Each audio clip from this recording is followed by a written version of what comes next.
Oi meninas, bom dia para você que vai assistir durante o dia, boa tarde para você que vai assistir à tarde e por aí vai. Hoje nós vamos falar sobre o grande desafio das cidades, é a lição 14. Antes da gente iniciar, nós vamos fazer a nossa oração, tá bom? Então vamos orar. Senhor Deus, obrigada mais uma vez, ó Pai, por esta oportunidade que o Senhor nos dá para que possamos estar reunidas em torno de Tua Palavra, com o intuito de estudá-la. Pai, lhe peço que possa refrescar a nossa mente, limpar, ó Pai, tudo que nos incomoda, para que nós possamos ter este momento com o Senhor. É em nome de Jesus que eu oro e agradeço. Então vamos lá.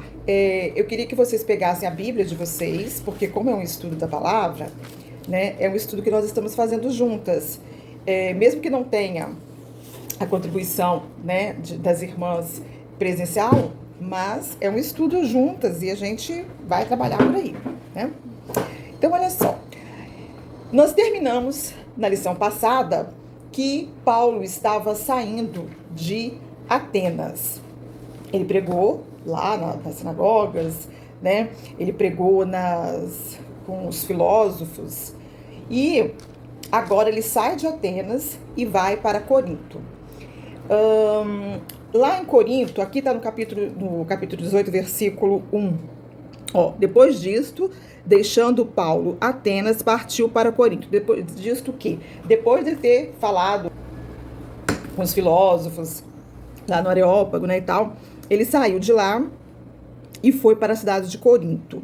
Essa cidade de Corinto, a gente vai ver que ela era uma cidade que a gente chama de cosmopolita, uma cidade grande para a época. Tinha um porto ali que recebia mercadorias de vários lugares. Havia duas entradas, então ele poderia receber mercadorias tanto de um lugar quanto de outro. E aquele lugar ali também era do Império Romano. Quem comandava ali era a Grécia, a atual Grécia, e quem comandava ali, naquela redondeza toda, eu até consegui um mapa, vou ver se eu consigo daqui a pouquinho postar o mapa também, para vocês acompanharem quão grande foi o Império Romano. Ele dominou aquela região todinha ali.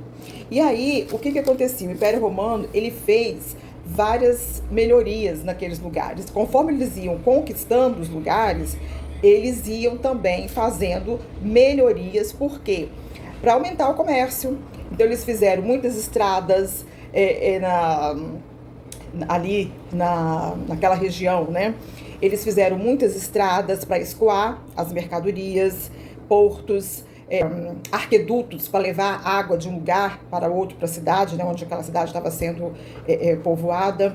Então eles investiam nas cidades. Quando a gente chega naquelas redondezas ali, você consegue ver perfeitamente algumas coisas, algumas contribuições que o Império Romano fazia nas cidades que eram dominadas por ele. E no caso era a cidade de Corinto. Hoje ainda existe essa cidade de Corinto, fica na Grécia.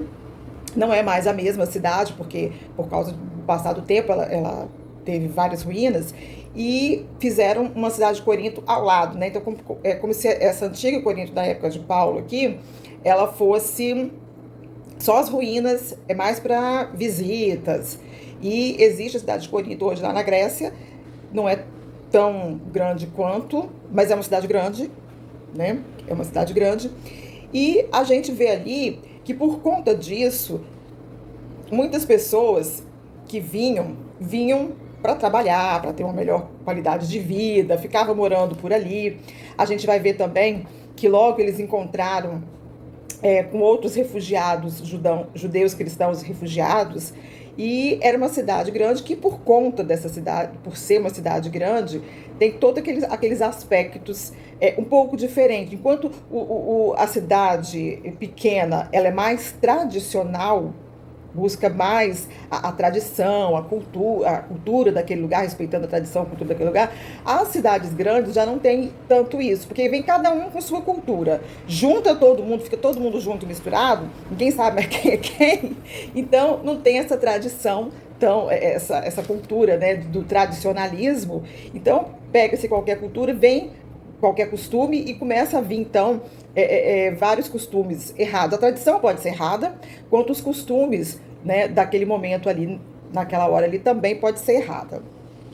Então, olha só o que aconteceu. Ele chegou ali na cidade de Corinto e logo ele encontrou um certo judeu chamado Áquila, natural do Ponto, recentemente chegado da Itália com Priscila, sua mulher, em vista de ter Cláudio era o imperador romano da época, decretado que todos os judeus se retirassem de Roma.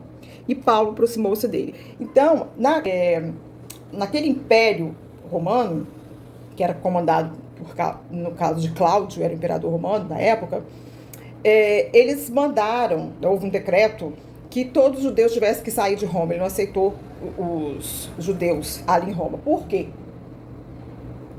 Não sei.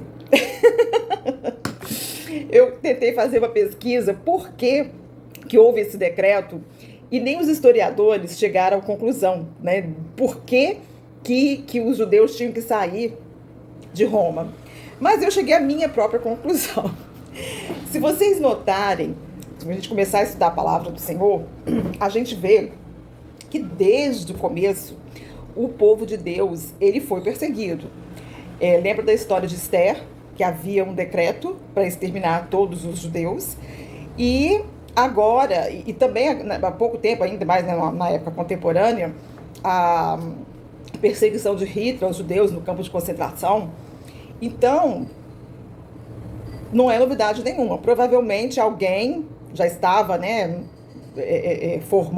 se formando para ir contra o judaísmo, como sempre, e por conta disso houve a expulsão deles. Foi a minha conclusão, porque o povo de Deus sempre foi perseguido.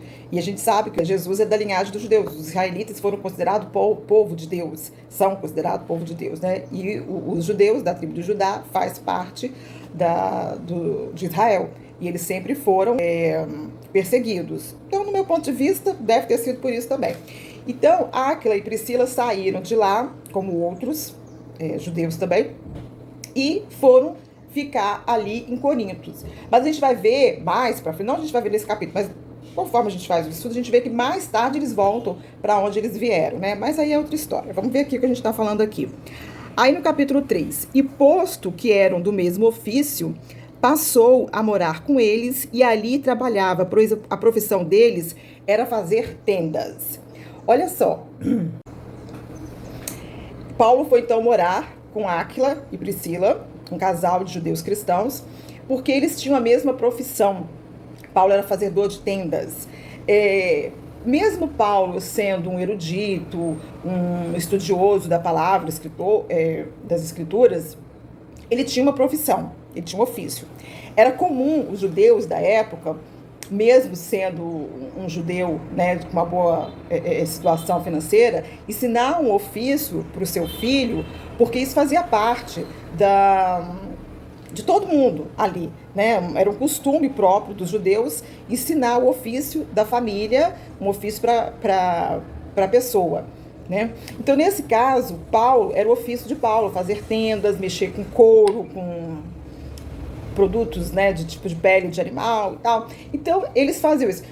Então, você vê que Paulo, Áquila e Priscila tinham muita coisa em comum. Eram judeus, eram cristãos, tinham a mesma profissão, juntou a fome com a vontade de comer. Paulo estava precisando de um ofício que lhe trouxesse rendas, né, para até mesmo ficar por ali. Então, era importante que Paulo trabalhasse. E aí, Áquila e Priscila, juntamente com Paulo, trabalhando.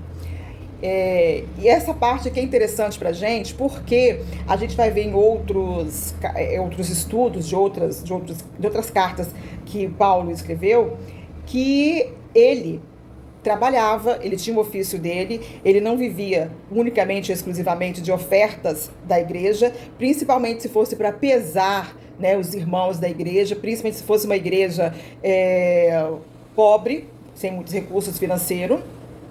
Então, Paulo ele tem algumas partes que ele, até mesmo na carta que ele escreve para a igreja de Corinto, que ele fala que ele mesmo trabalhava, ele mesmo se sustentava, ele não era pesado para ninguém, né? Então, isso é esse versículo que a gente viu aqui em 18:13. Depois fala que todos os sábados discorria na sinagoga, persuadindo tanto os judeus como gregos.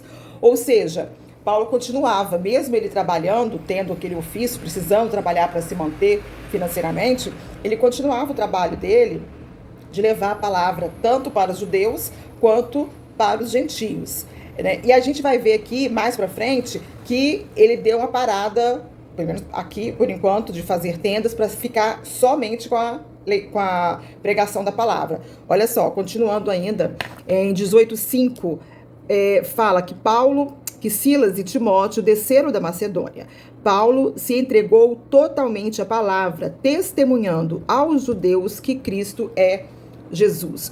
Olha só, a gente já tinha visto na lição passada, terminando o capítulo 17, que Paulo foi na frente, né, para que depois Timóteo e Silas pegasse eles, né, encontrasse com ele lá na frente. E agora, então, fala que eles chegaram.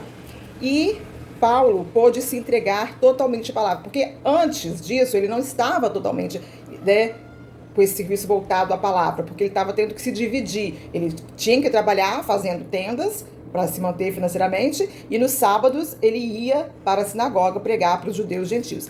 Agora, com a vinda desses dois, aqui fala que ele não teve mais essa necessidade de trabalhar. Ele trabalhar fazendo tendas, ele continuou o trabalho dele, no caso, só pregando a palavra totalmente, todos os dias. Provavelmente, tem uma parte lá em Coríntios, da carta, né, que ele escreveu aos Coríntios, que provavelmente esses dois trouxeram doações, ofertas da igreja da Macedônia, que aí teve um alívio financeiro para Paulo, e ele pôde então ficar somente com essa incumbência de falar a palavra de Deus. Por isso que é importante, gente, as missões, e agora que a gente está na época de missão, da gente contribuir. Por quê? Normalmente um missionário, para ele ir para outro lugar, principalmente para outro país, ele vai, estou falando assim normalmente, eu acho que cada caso tem sua exceção, mas eles vão com uma profissão, eles não podem entrar nesse outro país se não tiverem uma profissão. Então, o que acontece? Lá eles têm que trabalhar, para cumprir com o propósito deles, que eles entram lá às vezes para trabalhar. E, logicamente, que como eles são missionários, eles têm que falar da palavra do Senhor. Aí o que acontece? Quando a gente contribui com eles, faz ofertas, eles vão ficar mais aliviados financeiramente, porque alguns têm família, têm filhos, e quando você tem um rabinho para criar, né, como diz um colega meu, tem um passarinho para dar de comer, a situação é um pouco mais difícil, né? Então é por isso que é importante, para a gente dar um alívio financeiro para os missionários, para eles terem uma total dedicação a levar a palavra. Então fica aqui um alerta para nós, mulheres, para nós contribuirmos agora, né, nessa época de missão, para poder levar, ajudar, expandir a palavra, expandir o reino do Senhor aqui na terra, né? Que Deus seja conhecido por aqueles que ainda não conhecem. É o que Paulo estava fazendo. Então vamos lá. Opondo-se eles e blasfemando, sacudiu Paulo as vestes e disse-lhes: sobre a vossa cabeça o vosso sangue. Eu dele sou limpo e desde agora vou para os gentios. Mais uma vez, alguns não aceitavam a palavra do Senhor, principalmente alguns judeus. Os gentios, eles adoravam, mas os judeus não aceitavam a palavra do Senhor. E aí o que acontecia? Paulo falou: fiz a minha parte, que era para falar pela palavra de Deus, falei. O resto agora é com vocês, não posso fazer mais nada. Eu não me responsabilizo, graças ao meu bom Deus, né? Nós não nos responsabilizamos pelo pecado do outro. Cada um vai responder pelo seu próprio pecado. Eu vou responder pelos meus, cada um pelos seus, né? E era o que Paulo estava falando aqui. Não me responsabilizo, não tem mais nada a ver com isso que eu tinha que fazer, já fiz. Que é falar da palavra de Deus. E aí houve uma confusão ali, né? Paulo sai daí, acaba entrando na casa de Tício, o justo.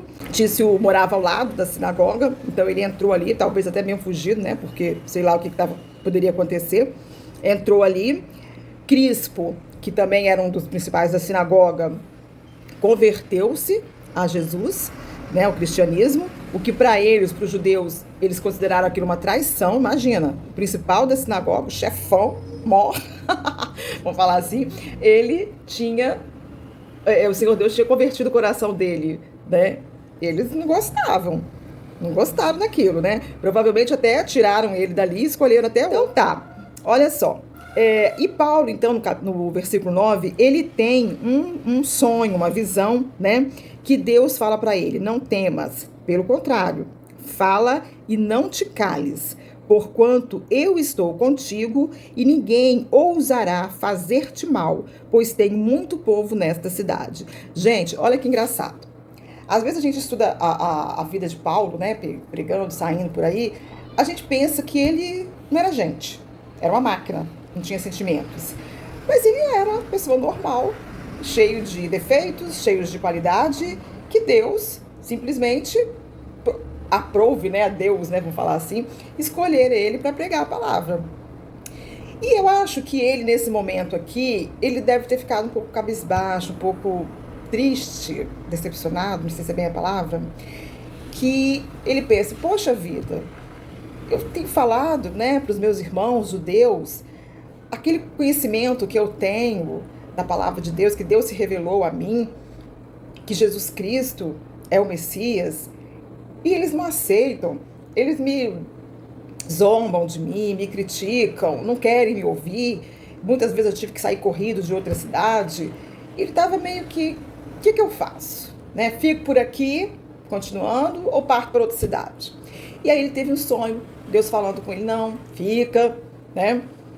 Faz o que você tem que fazer, não tenha medo, não vai acontecer nada com você.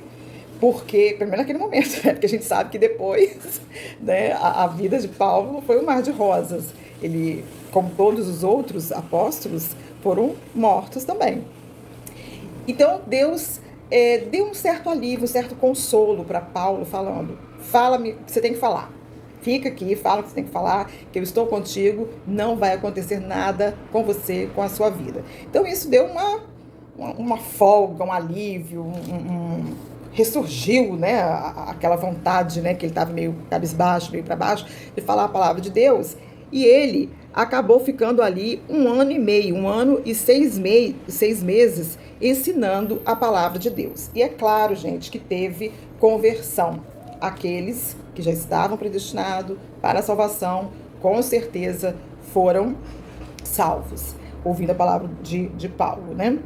E agora, por conta disso, nós vamos ver aqui no capítulo 12, Paulo perante Gálio. Gálio, eu ia falar galho. Não é galho de árvore, é Galio, L-I-O. Então, aqui no capítulo 12, no versículo 12, eu sempre falo capítulo, né? É uma enrolação total. Do versículo 12 até o versículo 17, a gente vai ver Paulo perante Gálio. Gálio era o governador ali de Corinto, daquela região ali, porque, se eu conseguir mostrar para vocês no mapinha, vocês vão ver que o Império Romano ele era bem vasto, então precisava ser dividido em governadores para que pudessem fazer a administração daquele lugar todo ali. E Gálio era administrador, então, daquela região. E ele foi andando por ali, por aquelas regiões, para ver como é que estava, né, a administração dele, aquela coisa de político, né? Então tá, ele foi lá, e aí os judeus contra Paulo pegaram Paulo e levaram até Gálio, tipo assim, ó, resolve essa situação para nós aí, já que você é o governador, o que manda aqui em tudo, resolve essa situação pra gente. Olha o que está acontecendo. Esse senhor aqui, chamado Paulo, tá falando aí coisas diferentes da nossa religião, né? Pregando coisas contra a lei, que a lei não vale nada, que a gente não precisa, né, levar em consideração a lei.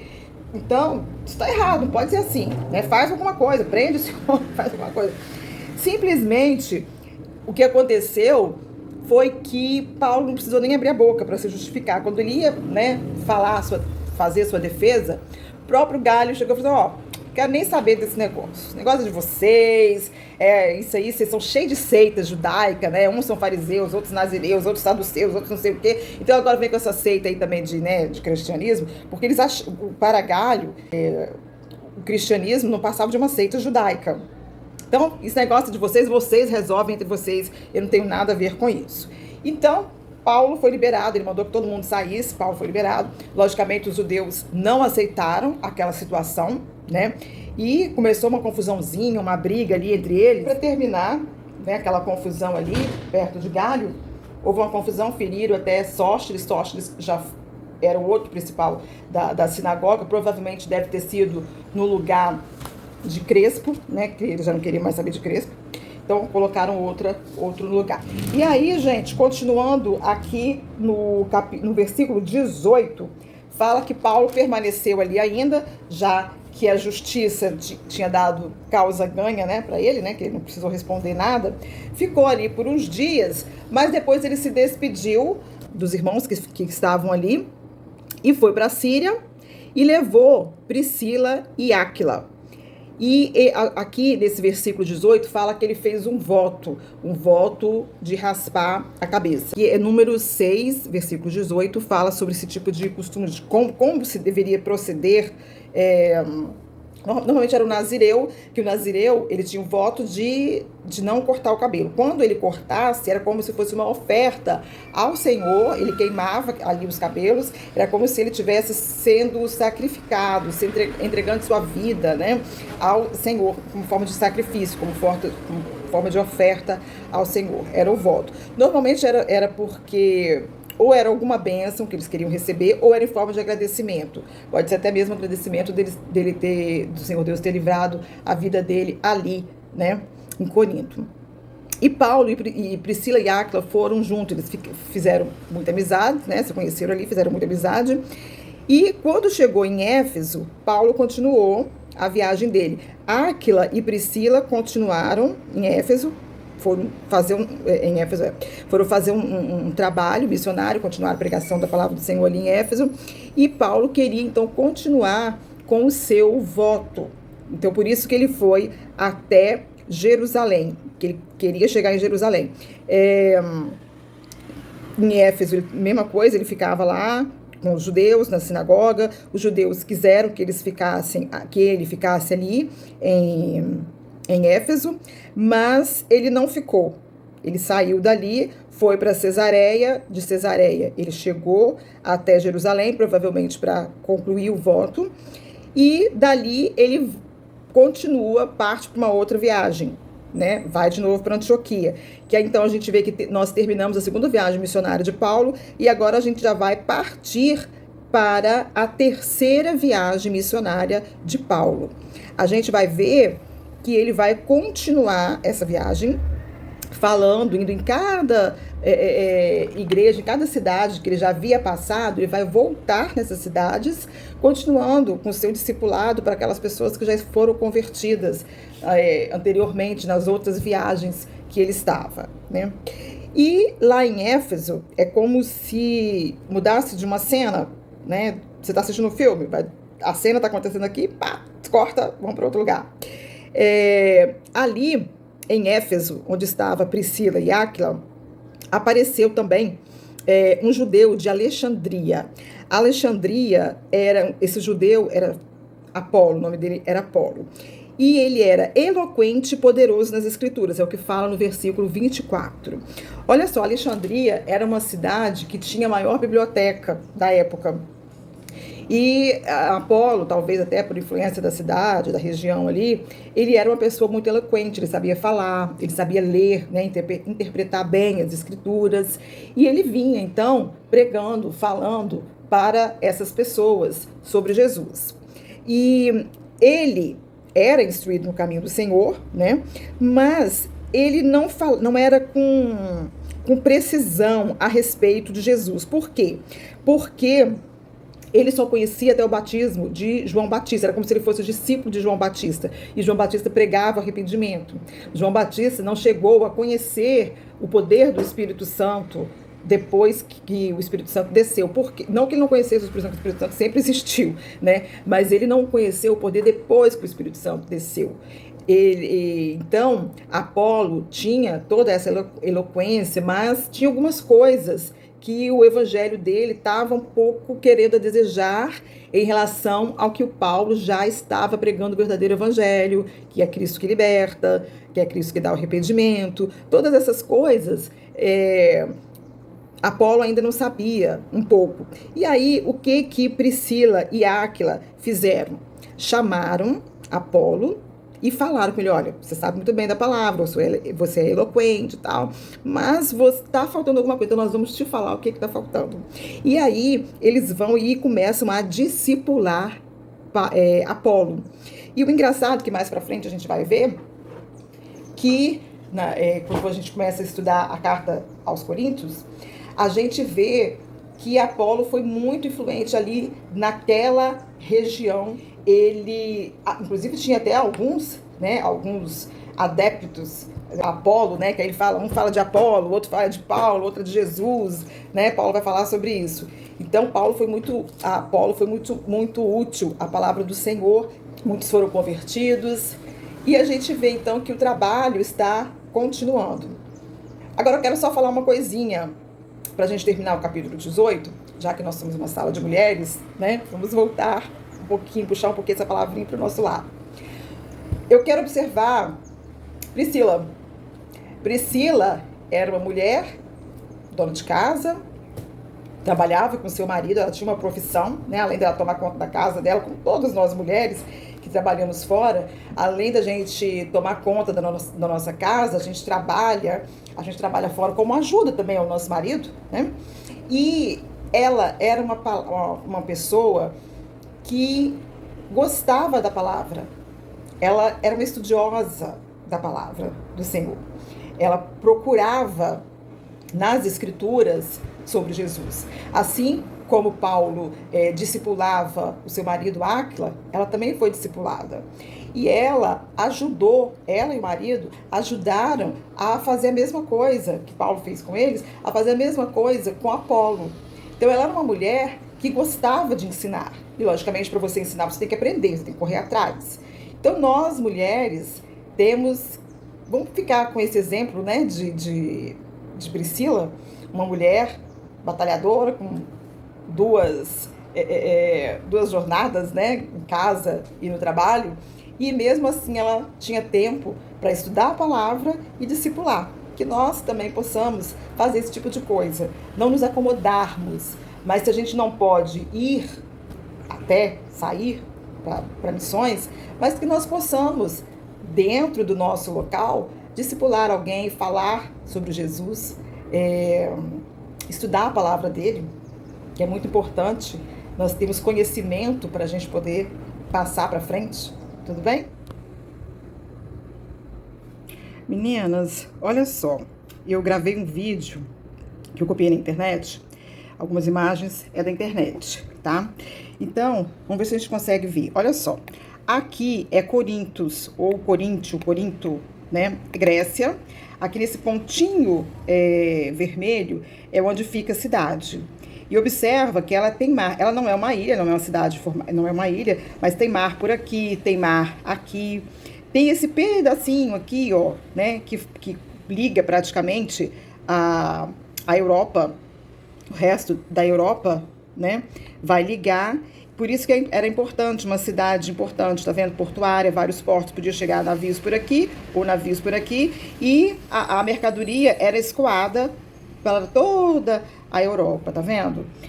Um outro mapa que eu também consegui, aqui pela internet, foi para a viagem de Paulo, a segunda viagem de Paulo, foi essa que nós terminamos. Olha só que legal. Aqui nós temos Jerusalém, né? Que ele partia sempre daqui, as viagens são sempre partidas daqui, de Jerusalém. Aí ele vai para Antioquia, ele foi para Tarso, Derbe, Lístra, até que encontra Lídia, Icônio, Antioquia, Troade, lembra? Filipos, Bereia, Tessalônica, chega em Atenas, e a nossa lição hoje, então, foi aqui, ó, em Corinto, que ele, né, fez o que tinha que fazer aqui em Corinto, depois ele saiu para Éfeso, veio em Rode, e continuou, chegou em Cesareia até Jerusalém, que ele terminou o voto dele. Lembra que ele raspou a cabeça? Aqui em Corinto, né?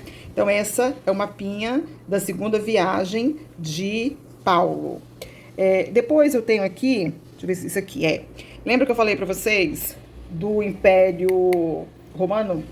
Império Romano, olha só, tudo isso que tá arriscadinho aqui de vermelho dentro aqui, é do Império Romano, que o Império Romano pegou toda essa parte aqui, ó, Jerusalém, Judéia, aqui a Grécia, né, que a gente tá vendo aqui, ó, Grécia com, como é que é o nome da cidade? Corinto. Tudo do Império Romano, tudo isso do Império Romano, onde ele dominava, né, o exército, né, e além de tudo, ele fazia algumas benfeitorias.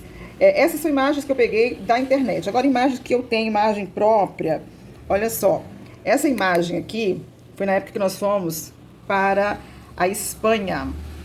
Tem essa imagem aqui, é um monumento que tem, isso aqui foi na Espanha, na cidade de Segovia, isso, na cidade de Segovia. Quando nós chegamos lá, que eu olhei assim, falei, negócio de escrito Roma, tá vendo? Tá vendo? Aqui, Roma, e tem esse animalzinho, que é uma loba, com esses dois meninos aqui mamando, é porque tem uma lenda que fala que Roma foi fundada por Rômulo e Remo, que eles foram dois bebês encontrados por uma loba, e a loba amamentou a eles, e eles cresceram, e acho que foi Rômulo, se não me engano, fundou a cidade de Roma. Aí, quando eu vi assim, eu não entendi. Eu falei, poxa, eu tô aqui na França, o que tem a ver com Roma? Eu não entendi. Mas aí, lendo, olha só, aqui fala o seguinte, Roma, a Segóvia, um bimilenário, ou seja, um aniversário de 2.000 anos do Arqueduto. Isso aqui, esse monumento aqui, foi levantado em 1974, se não me engano, acho que foi isso, né? Que comemorava 2.000 anos do Arqueduto. Por quê? O Arqueduto é esse daqui, eu vou mostrar para vocês. O Arqueduto, olha só, é esse daqui. Olha, vê se vocês conseguem ver. Aqui, ó. Era onde passava água. Hoje em dia, logicamente, isso não funciona mais, mas funcionou. Até é uma construção, isso aqui é uma construção da época do Império Romano, tem mais de 2.000 anos. Os arqueólogos ainda não conseguiram saber quando foi construído esse arqueduto. Tá vendo? São arcos, são 16 quilômetros que leva a água para a cidade. Por aqui a água corria por aqui, né? São tanques que levam. Hoje não faz, hoje ele não está mais em funcionamento. O que está em funcionamento agora é um novo modelo atual, mas ele ficou em uso até século XIX, 1800 e alguma coisa, 1800, século XIX, 1800 e alguma coisa, já se levava, né, a água era transmitida por aqui, por esse arqueduto. Não funciona mais, né, mas ele existe desde essa época, mais de 2.000 anos, que não tem ideia de quando foi que isso foi construído, qual época que isso foi construído, mas dá só para turismo. A cidade, ela tem palácios, ela tem igrejas, e principalmente essa construção, olha só o tamanho dessas torres, tá vendo? Dessas colunas, ela é uma construção da época do Império Romano. Então, na época isso não existia essa cidade aqui, depois ela foi construída ao redor disso aqui. Então, isso foi na Espanha, que conforme a gente vê aqui, ó, né, foi mais ou menos por aqui assim que eu fui, ó, que já era, Espanha, mais ou menos por aqui, que já era, então, tudo, hoje, né, tem esse nome de Espanha, tudo dividindo, Espanha, Itália, Grécia, mas na época não tinha esses nomes, né, não tinha essas divisões, tudo isso era do Império Romano, tá bom? Como eu falei para vocês, Bíblia também é cultura. Beijos. Então tá, fiquem com Deus, vamos orar pra gente encerrar e até o próximo domingo. Beijos. Senhor Deus, obrigada, Pai, porque o Senhor sempre fala conosco. Obrigada pelo estudo da Tua Palavra, pela leitura. Obrigada, Pai, pela Tua Palavra. Lhe agradecemos, Senhor, este momento e lhe pedimos que coloque no nosso coração amor por Ti, amor pela Tua Palavra, amor, Senhor, aos missionários que estão em campo, levando esperança para aqueles que acham que já estão perdidos.